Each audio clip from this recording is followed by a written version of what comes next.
On my 18th birthday, my parents brought their real daughter. I knew better than anyone that from this day forward, all the honors that once belonged to me would vanish like smoke. When Dad took her hand and led her to the podium, announcing to everyone that she was the true young lady of the Cooper family, I felt the weight of all the scornful and mocking gazes fixed upon me, but my steps to leave were blocked. The girl who endured hardships in my place for 18 years blocked my path. She reached out to me with a radiant smile. Today is both of our birthdays, isn't it? Come on, let's cut the cake together. Those hands pulled me out of the darkness, bringing long-lost sunlight into my world. Since I was 13 years old, I've known that I'm not my parents' biological daughter. They didn't hide this fact from me but told me on a very ordinary day while sitting on the living room sofa. My dad said they wouldn't abandon me. But they also wouldn't give up searching for their biological daughter. My mom said I would always be their child and didn't need to worry about being kicked out of the house. But from that day on, I lived in constant fear on the edge of a cliff, waiting for this ticking time bomb, never knowing when it would strike me down. But I never expected it to happen on my 18th birthday. To be honest, the moment I saw Nina standing at the door, I knew she was the true heiress of the Cooper family. Even without makeup, even dressed in a simple t-shirt and jeans, her face was the spitting image of Mom's. I stood at the center of the crowd, at a loss. It wasn't until Dad looked at me that I realized how impolite my stiff expression must have seemed. A daughter of the Cooper family shouldn't be like this. I should be generous and elegant, knowing when to advance and when to retreat, understanding etiquette. So I immediately adjusted my demeanor. Smiling and telling those around me that I had something to attend to, I was dressed in a white gown, wearing a crown, walking step by step toward my parents. Nina stood by their side, looking at me with eyes full of curiosity and confusion. In families like ours, having illegitimate children is a very common occurrence. I've seen many people fall into bitter disputes with their families over this matter. I've also witnessed bloody fights over inheritance battles. But none of this has anything to do with me, because I have no blood relation to the Cooper family to begin with. With just one word from Nina, I should have handed everything over willingly. Father, I greeted Dad, and he looked me up and down before nodding, but then he furrowed his brows and said, "Why are you wearing this necklace? It's already out of season." My heart skipped a beat, but my expression remained unchanged. "Sorry, Father. The styling took longer today, and I didn't notice. I'll change it later." He shook his head. "No need, since you're already wearing it, keep it on, otherwise, it might seem like we're being too nitpicky." I didn't say anything, just nodded obediently. The mother beside her held Nina's hand, a gentle smile on her face. "Jenny, this is Nina, your sister." Nina stood by her side, flashing a huge smile amidst my uneasy feelings. Without any hesitation, she extended her hand toward me. "Hello there, my name is Nina."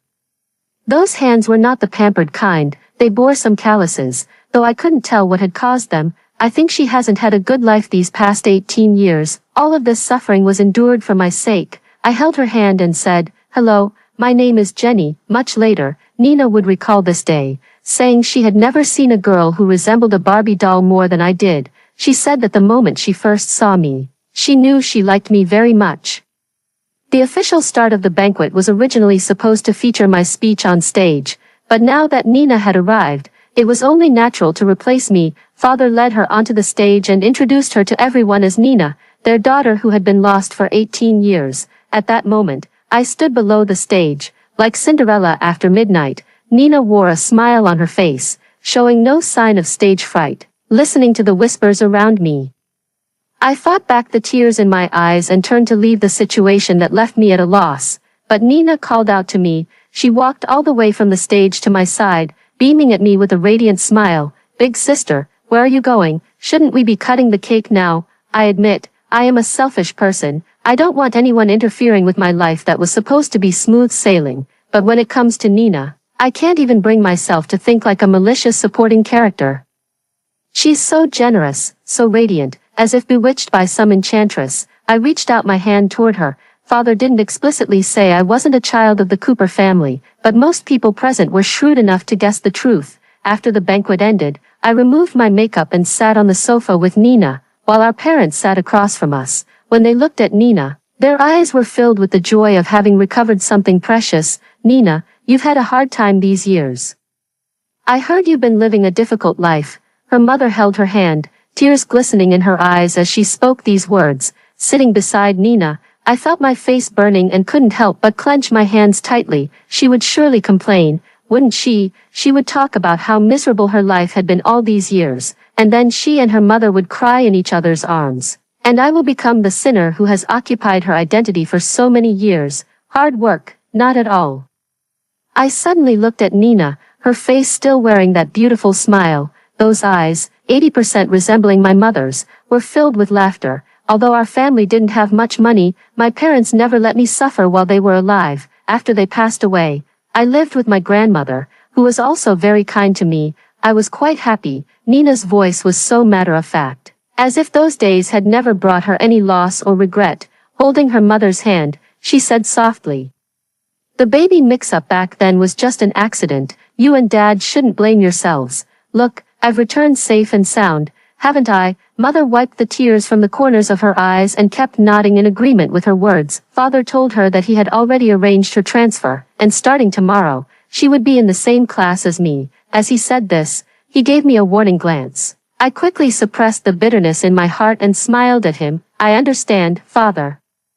At bedtime, I wanted to offer my own bedroom, but they had already prepared a room for Nina, bigger and more luxurious than mine. To say I'm not sad would be a lie. But what right do I even have to feel sad? What I didn't expect was for Nina to knock on my door. She was wearing pajamas, holding a pillow in her arms, and looked a bit awkward when I opened the door. I just got here and can't sleep."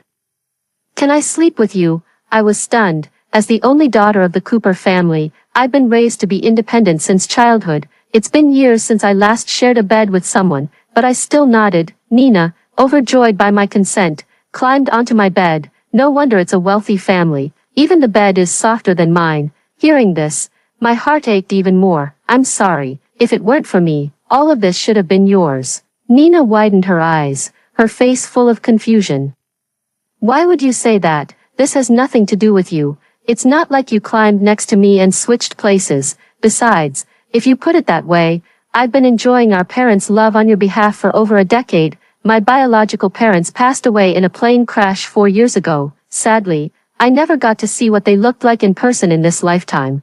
Hearing Nina say that, I couldn't help but feel a bit curious too. Lying beside her, I cautiously asked, "What did they look like?" "They run a small diner. Dad always says that as long as we do good deeds, heaven will never treat us unfairly. So everyone in town gets along really well with my parents. Mom is very beautiful.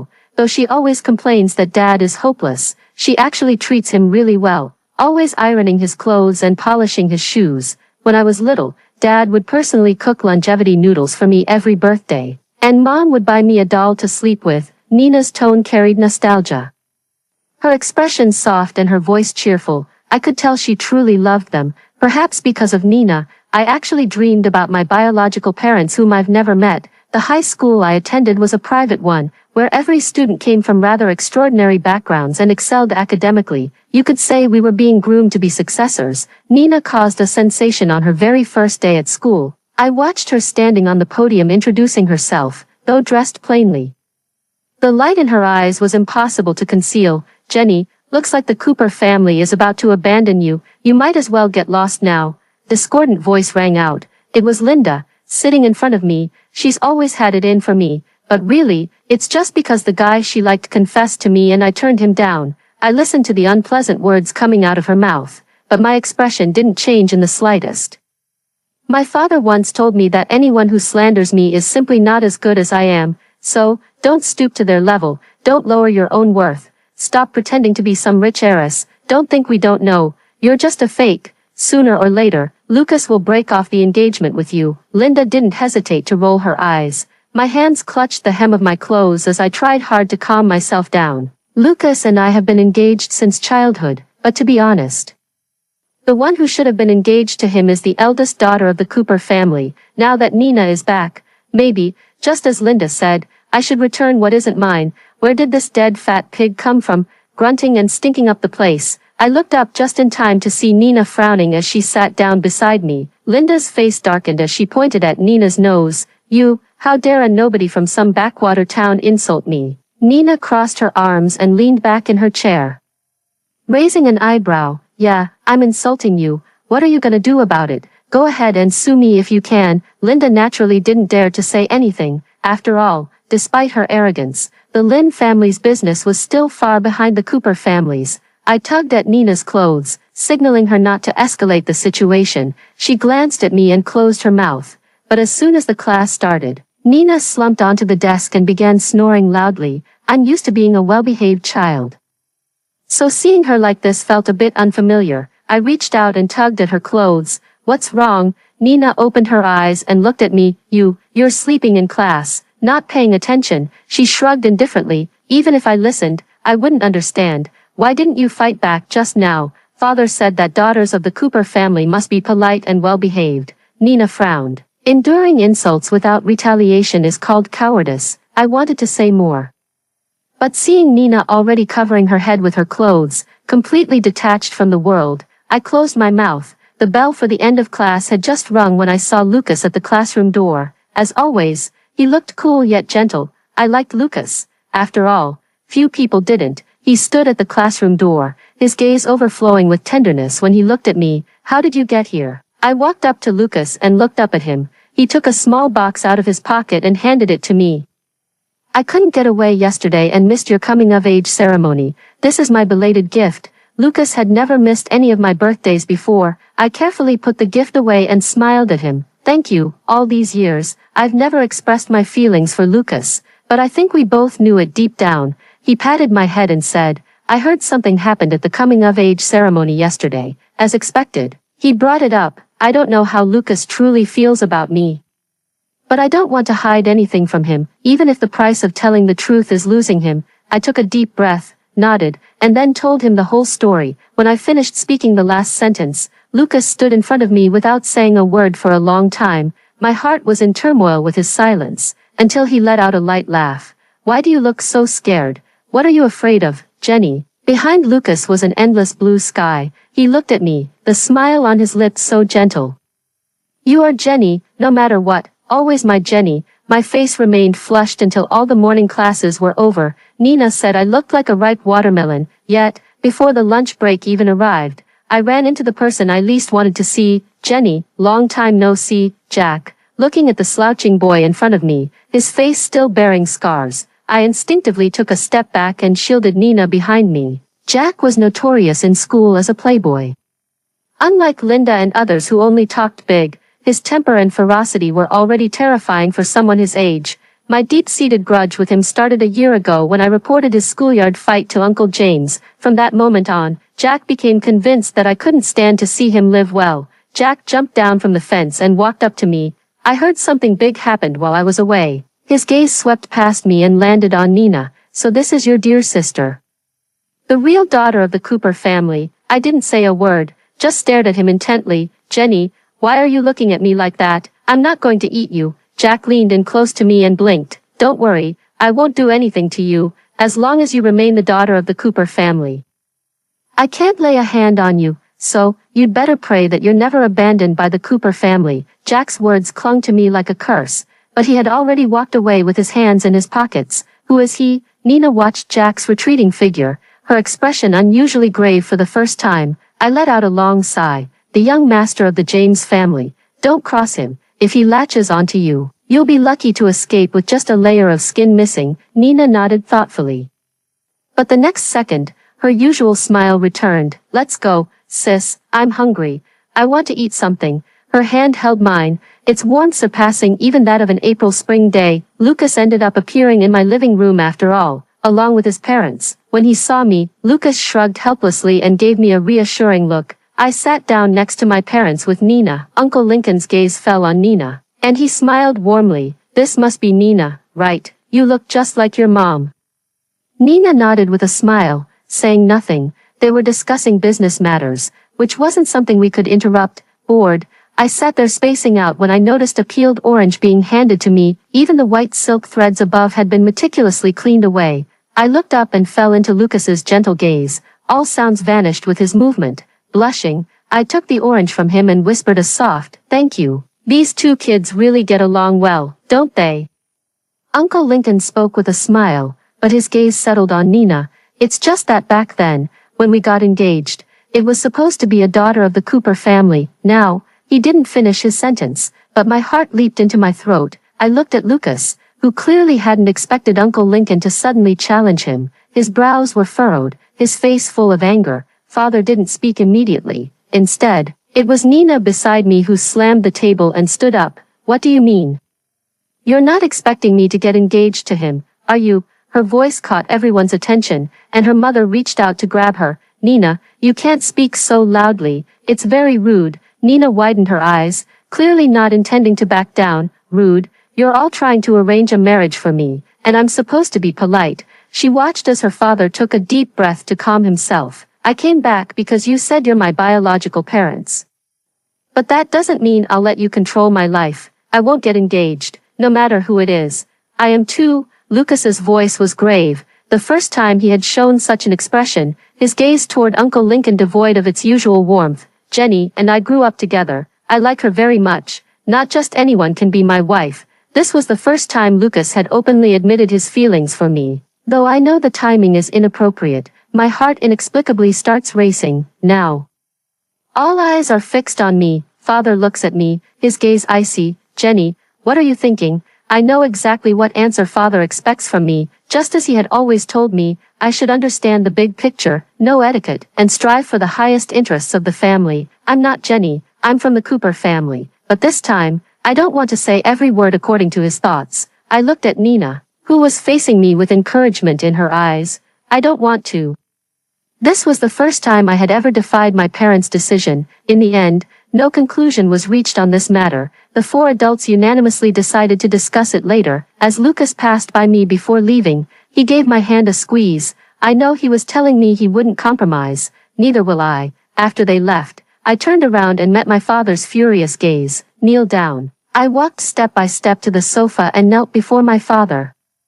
This was the punishment I had to endure every time I made a mistake. But I hadn't done it since I was 10. Nina watched in shock as I knelt on the ground with such practiced ease. What are you doing, Nina? Your sister did something wrong and deserves to be punished. Mother tried to make her understand, but Nina's expression grew increasingly incredulous. Did something wrong? What did she do wrong? Even if we take 10,000 steps back, even if she really did something wrong, you shouldn't treat her like this. She is your daughter. But more importantly, she is her own person. Nina tried to pull me up from the ground, but I just shook my head at her. Nina, don't pull me up. I deserve this. Bullshit they deserve. Jenny, are you out of your mind? They have no right to treat you like this. She eats my food and lives under my roof. I have every right to treat her this way. Father swung the cane in his hand through the air, clearly furious. Nina stood in front of me, unshaken. She eats your food and lives under your roof because she's your daughter. These are things you provide for her, not things she demands. Besides, she's done so much. She's outstanding and kind-hearted, the best student in school. Your pride to show off. This is a mutual benefit between you and her, not a reason for you to beat and punish her. I knelt behind Nina, watching her back, and for the first time, I felt how towering she seemed. Nina turned to look at me, her gaze resolute. Jenny, would you like to come with me? Come with you. She gritted her teeth and nodded. Yes, let's get out of here. I used to think my parents must be good people since they searched for me for so long, but now I realize how wrong I was. They never wanted to see me. They just wanted another bargaining chip, another puppet to manipulate. Nina's face flushed with anger, her eyes burning bright like stars in the night sky. Jenny, I'm leaving this place. What about you? Will you come with me? At this moment, countless fragments flashed through my mind. Back in my ignorant childhood, I couldn't understand why other kids could build castles in the sand while I had to practice piano in the music room for 3 full hours. I didn't understand why I had to learn so many things, why I couldn't eat ice cream and barbecue, couldn't have fries and burgers, and could only eat fruits and salads. I don't understand why I have to walk with my chin up, why I must wear a smile at all times and places, why my clothes must be the latest seasonal fashion, why I still have to study and read in the early hours of the morning. Those things that appear glamorous to outsiders have never been what I truly liked. I love climbing trees to steal bird eggs, laughing loudly and recklessly on the streets, pointing at someone who scolds me and yelling right in their face, listening to rock music and cutting my hair short. I don't like who I am now, but I can't seem to find my old self anymore. But now, I seem to have found it. It was Nina. She brought the past me right before my eyes. Once again, I placed my hand in hers. Alright, this was an escape without any plan. Nina held my hand and led me running all the way to the entrance of the neighborhood. Gasping for breath, I was still somewhat confused about everything, but at this moment, Nina was my pillar of strength. Nina, where are we going? Under the night sky, her face was as resolute as ever, her not-so-fair skin glowing with a healthy hue. She turned to look at me, the streetlight behind her casting a divine halo around her. Come to my hometown. Haven't you always been curious about my past life? She didn't seem to mind the sweat on her forehead at all. Casually wiping it away before taking my hand again. Honestly, I didn't think you'd agree to this, Jenny. What made you say yes? Truth be told, I don't really know what I was thinking either. I held Nina's hand. Hers wasn't as soft as mine, carrying a certain resilience. Maybe it's because your eyes were too bright at that time. Nina didn't understand my words and just smiled at me. I had thought our departure would face countless obstacles, but I never expected it to go so smoothly. Even as we boarded the high-speed train, my heart continued to pound violently. The scenery outside the high-speed train was rapidly receding, and gradually, I caught sight of the boundless sea. Have you heard anything from Mom and Dad? Nina shook her head. They probably think we're just joking around anyway, waiting for us to crawl back home with our tails between our legs. She pursed her lips, her face full of indifference. I used to think life with money would be comfortable. But who knew it'd be this bizarre? I'm starting to feel grateful to you, Jenny. If it weren't for you, I'd be the one living this kind of life. Her words made me laugh. After getting off the high-speed train, the air carried the scent of the sea, and the wind blowing against my face was moist. I couldn't help but take a deep breath. Nina seemed to have already made plans. Come on, I'll take you to enjoy some delicious food and drinks. My bank card has been frozen by my parents. But luckily Nina has her own little savings stash. Here, I saw a more authentic side of her. Nina seemed to know everyone. Wherever we went, people greeted her, and the smile never left her face. We wandered through streets and alleys, finally stopping at her doorstep, where Nina pulled out a small key from behind her phone case. She blinked at me. Welcome to the place where I grew up. As she opened the door, my heart pounded violently. This wasn't just where she grew up, it was also the place where my biological parents, whom I had missed by a hair's breadth, once lived. The house wasn't large, and it was clear no one had lived there for some time. Nina busied herself opening windows to air the place out, while my gaze fell on the family photo on the table. That was Nina as a child, along with a middle-aged couple. Those were my parents. I looked at the woman's smile in the family photo, identical to Nina's. Sometimes I can't help but feel that genes can be altered, like Nina, who, apart from her appearance, bears no resemblance to her Cooper family parents in any way. This is a photo we took together when I was 5 years old. Nina appeared behind me at some point without me noticing. She picked up the photo and gently wiped off the dust on it. Look, doesn't she look just like you? Does it look alike? Maybe. I want to go see them. When Nina and I arrived at the cemetery, it was already night. She led me straight to their graves with practiced ease, then plopped down right in front of the tombstone. I was somewhat at a loss, but in the end, Nina pulled me to sit down. Mom, Dad, I've found your biological daughter. It's funny to say, but she doesn't look like Dad at all. Good thing she doesn't, otherwise she definitely wouldn't be as pretty as she is now. Nina's voice carried a teasing tone, but her eyes were filled with profound sorrow. I saw the glimmer of unshed tears in her eyes. But Nina didn't seem to care. She simply wiped her own eyes and then playfully patted me on the shoulder. Come on, it's your first time seeing your birth parents. Don't you have anything to say? I opened my mouth, but no words came out. When I was little, just like all children, I always wanted to tell them everything that happened at school, but no one was willing to listen. Father was busy attending all sorts of meetings, and even at home, he was always in a hurry.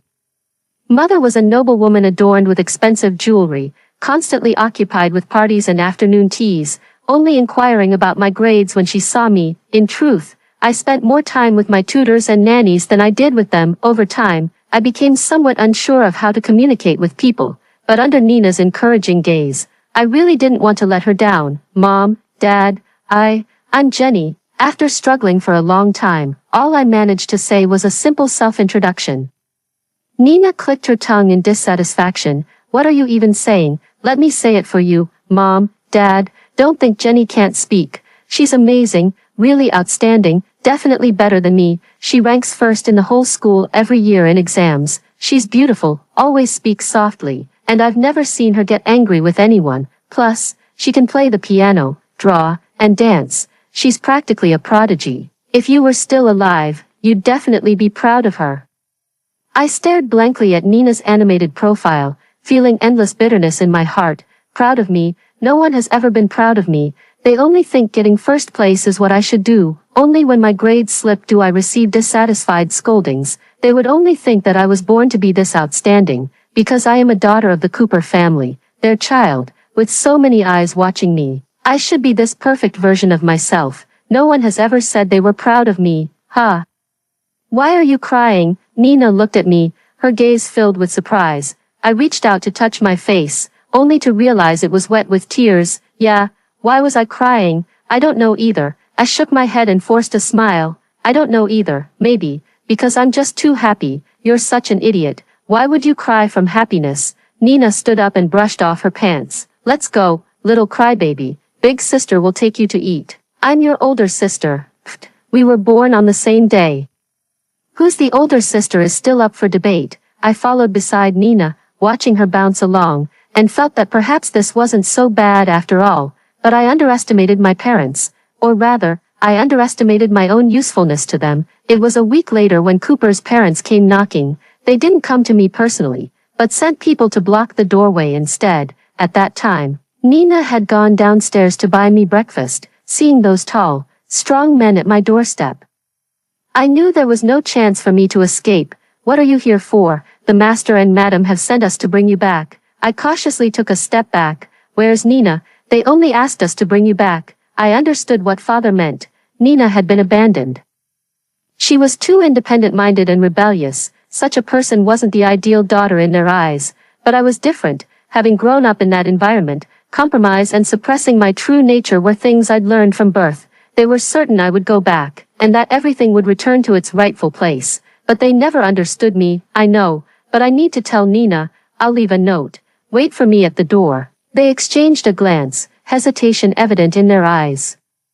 I forced a light laugh. There's only one door here, and we're on the 5th floor. Where could I possibly escape to? Well, all right, miss. Please be quick. I nodded and closed the door. My palms were drenched in sweat. This was the first time I'd ever done something so bold. I ran into the bedroom, opened the window to look at the street below, and silently psyched myself up. It's do or die now, mimicking what I'd seen in TV dramas. I pulled out all the sheets and bed covers, tied them together in knots, and after checking the length was about right, I fastened one end to the window and tossed the makeshift rope down. The knocking sound was already coming from outside the door, and I knew my time was running out. Looking down from the 5th floor made my heart tremble with fear, but I couldn't keep running away. All this time, it had been Nina leading me forward. I wanted, just once, to make a decision for myself. I gripped the bedsheet with both hands. Inching my way down, I had to move quickly, find Nina and escape before they realized what was happening. The bedsheet wasn't long enough. When there was still a gap to the ground, I let go and jumped. A sharp pain shot through my ankle, but I didn't stop. Instead, I dashed straight into the breakfast shop under everyone's astonished gaze. Jenny, what are you doing? Playing Mission Impossible. Nina had a meat bun in her mouth and flip-flops on her feet. I rushed over, grabbed her, and started running. They found us. There's no time. Let's go. Wait. My shoe. I endured the pain in my ankle as we ran all the way to another block. I pulled Nina into the crowd, finally catching our breath while waiting for the traffic light. It's not safe here anymore. Nina, I didn't have time to finish my sentence before being dragged into the car. The last thing I saw before losing consciousness was Nina's wide-open mouth and outstretched hand. It's over. I've failed again. I woke up in a small, shabby room, and to my surprise, sitting right in front of me was Jack. He was flipping a butterfly knife in his hand, and when he saw me wake up, he even smiled at me. My hands and feet were tied together, and after struggling in vain, I finally gave up. Jack, what do you want? He stabbed the butterfly knife into the table in front of him. I told you, once you left the Cooper family, it would be time for my revenge. The way Jack spoke made it seem like there was some irreconcilable blood feud between us. I sighed helplessly. Jack, if you're still holding a grudge about me telling your dad about that fight, I apologize, stop messing around, kidnapping will land you in jail. Jack's expression twisted instantly as he strode up to me, grabbing my hair. You don't know shit. Because of you, Rachel is dead. Rachel, who? The confusion in my eyes angered him once again. His eyes were bloodshot, yet glistening with moisture. See, you have no idea who Rachel is. Jenny, you're always so arrogant and dismissive. Do you even know why I got into that fight? You know nothing. The guy I fought was Rachel's brother. He's had inappropriate thoughts about Rachel since childhood. She grew up under his control until she was 17. That day was supposed to be the day we ran away together, but her brother found us. I had already defeated him, and we could have been happy. But it's all because of you, because of that call you made to the old man. Rachel is dead. She's dead. Jack's voice echoed in my mind. I watched as he slumped back into his seat, his figure dejected. He hung his head and spoke word by word about his past with the girl named Rachel. Everyone thinks I'm a person with no future, only Rachel. She never gave up on me. She would apply ointment for me, cook for me, comfort me, and keep me company. Rachel is such a good person, like an angel. I promised her, I would protect her, I would change. For her, I'm willing to change. But, he raised his head to look at me. That face which had always been so confident and arrogant now appeared so fragile. But, she's dead, Jenny. Why is it that I lost her, yet your future is so bright? Why? I don't know why. I don't know what I should say either. This wasn't my intention, yet Jack's lover died because of me. He sat across from me, all his thorns completely gone, looking so fragile. He was mourning his lover, his eyes filled with despair and pain. Jenny, this isn't fair, is it? If I'm the one who's wrong, why is she the one being punished? So, you can go down and keep her company, Jenny, Jack said as he pulled out a knife from his pocket and walked toward me. The tip of the blade was just inches away from my heart when the room's door was suddenly kicked open. Both of us turned to look at the doorway. It's Nina. And also, Lucas, what's he doing here? Jack reacted quickly, immediately pressing the knife against my neck. You, get out, or I'll kill her right now. Nina wanted to rush over, but Lucas stopped her. It was the first time I saw a look of anxiety on Lucas's face. He looked at me, swallowed hard, and said, Jack, let's talk this out. The police are already on their way. Don't make things worse. Make things worse. So what? I could feel Jack's hand trembling. After all, he was just an 18-year-old boy, but he didn't retreat. Nor did he regret it. Nina pointed at his nose and cursed. Are you fucking insane?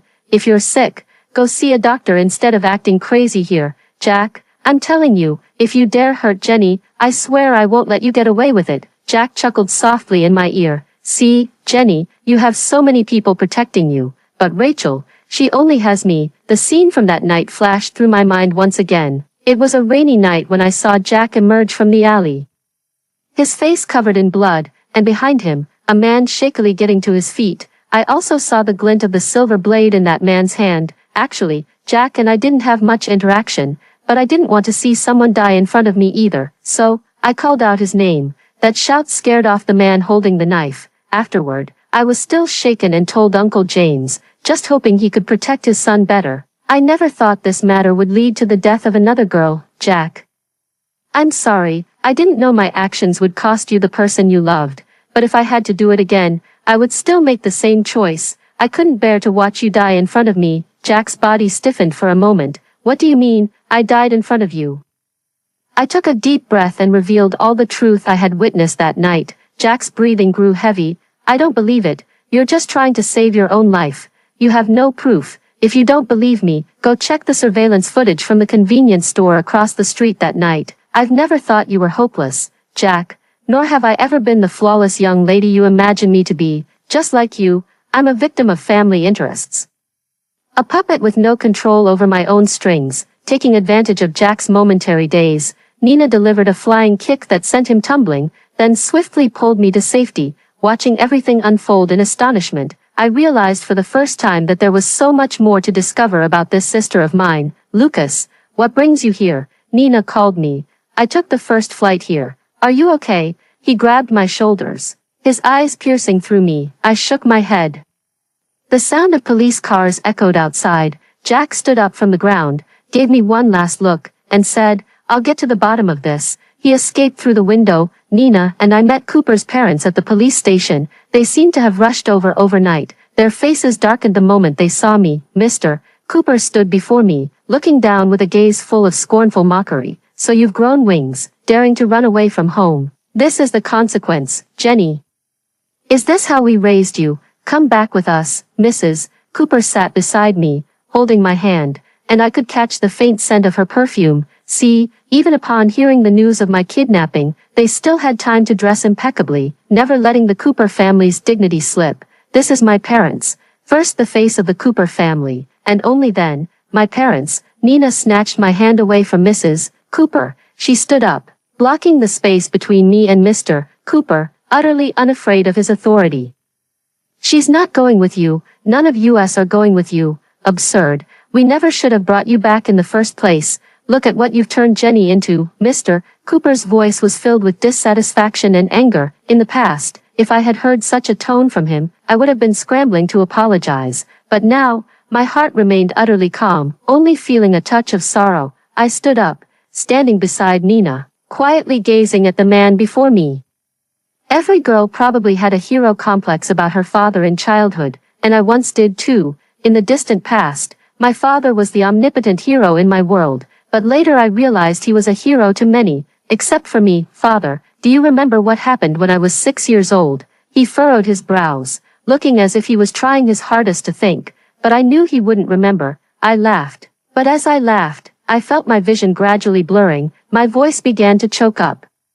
Yet I still forced myself to finish what I had to say. When I was 6 years old, I was kidnapped. The kidnapper made me call you, but you said you were busy and told me not to disturb you. It was Lucas who noticed I was missing, who called the police, and who rescued me. I saw you and Mom at the police station. Mom had just come off the gambling table and hadn't even received my call. Do you remember what you said to me? He took a step forward as if to hold my hand, but ultimately stopped himself. You said if I obediently stayed home for tutoring and didn't go to the park, I wouldn't have been kidnapped. I never understood why before. Why even though I'm clearly your child, I had to live like a puppet. Mother told me I should live like a proper young lady, but no one ever told me I should live like Jenny. Jenny, Mrs. Cooper held my hand, her eyes brimming with tears, as if pleading with me not to leave. In this household, I am not permitted to shed tears, because winners do not cry, but I am no winner. Just an 18-year-old girl. Father, Mother, I'm already 18 years old. I think I have the ability to take care of myself. As soon as I spoke, Mr. Cooper raised his eyebrows. Are you cutting ties with the family? No, Jenny can't do this. How could this be allowed? I've grown accustomed to Mrs. Cooper's sharp refusal. She always rejects me like this, but this time, I won't compromise. I held Nina's hand, exchanged a glance with her, and nodded. Yes, I want to be myself again. Mr. Cooper eventually agreed to my request. Of course, it wasn't because he reflected on his own issues, but because he believed that one day I would beg him to take me back. But obviously, he was wrong. The moment Nina and I walked out of the police station, I had never felt so relieved, breathing in the air of freedom, gazing at the boundless sky. I could finally grow as I pleased. Jenny. Lucas was still waiting by the car. He called out my name, and Nina let go of my hand. I walked toward him, hesitating slightly. Lucas, you're leaving, aren't you? I nodded, not quite daring to look at Lucas's face. Undeniably, my connection with Lucas began with that absurd marriage contract. But later, what I fell for was the gentle and kind-hearted him, always by my side, guarding the small world I had worked so hard to build. I do love him, of course. But what I love even more is myself. As a soft chuckle came from Lucas in the air as he reached out to pat my head. Why the long face? You can finally be yourself now, can't you, Jenny? I've always supported you, so don't be afraid. One day, I'll be in a position high enough to bring you back to my side. Lucas's voice was gentle, yet carried an undeniable firmness. The moment I lifted my head, his face loomed infinitely large before me, and a light, fleeting kiss, like a dragonfly skimming the water, landed on my forehead. Jenny, go fly away. Nina and I moved to this small town, leaving behind the suffocating luxury of the social circle. The simple high school life brought me peace, but on a rainy night, I saw Jack. It was already the summer after the college entrance exams. He stood under my building without an umbrella, like a ghost. Jack, "What brings you here?" He didn't speak, just stood motionless staring at me. I even began to wonder if this was a lifelike doll resembling Jack. In the end, he parted his lips, and his deep voice reached my ears, mingling with the sound of the rain. He said, "Thank you." The next day, the news reported that a director of the James family conglomerate had met a tragic end at home. Meanwhile, a pair of men's sneakers was found by the nearby seaside. I think Jack has met his girl, Nina, and I got into the same university, a prestigious one in the country. Which made all those days I spent tutoring her worth it. On the first day of school, I received an anonymous bouquet of flowers. There was no name, but I knew it was from him. The young master of the Lincoln family went abroad. Throughout the 4 years of university, I received a gift every year on my birthday. Until the day of graduation, I saw Lucas's face on TV. He had finally reached the position of chairman. Then, step by step, he swallowed up the Cooper Corporation. I turned around and saw, at the school gate, the person I knew all too well. He spread his arms open toward me. 5 years later, Lucas and I finally got married. On the wedding day, Nina, as my bridesmaid, walked me down the aisle. She asked me if Lucas was the brightest sunshine in my life. I looked at her profile and cursed, "Idiot," in my heart. "It's you, my sister." After hearing the story above, what are your thoughts? Feel free to share your opinions in the comments section. Looking forward to hearing